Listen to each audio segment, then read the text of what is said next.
Mēs atrodamies pie lobīšanas līnijas, kas ir daļa no kuldīgas finieru ražotnes iekārtu kompleksa.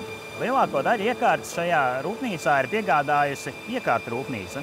Tāpat iekārtu rūpnīcai ir bijusi arī fantastiski iespēja piegādāt atsevišķus mezglus šai te lobīšanas līnijai, kas Baltijas mērogā ir pietiekoši unikāli, jo spēj nolobīt maza diametra finieru kluķus ar mazu sērdeni.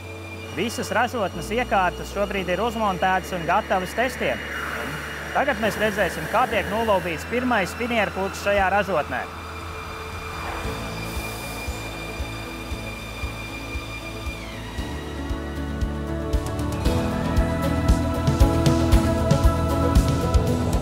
Šeit mēs redzam pirmo nolobīto mazizmēru finieru kluču sērdeni ar diametru 2,5 cm.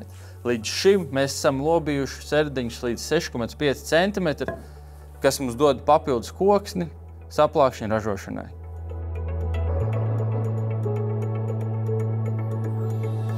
These are the main benefits of the line, so safety, recovery and electricity consumption. These have been the key targets for this new line, what is here up and running now. Thanks for the cooperation and possibility to have this project together with Latvia's Veneers. This has been, let's say, great success until now, and we want to see full benefits of this line in near future.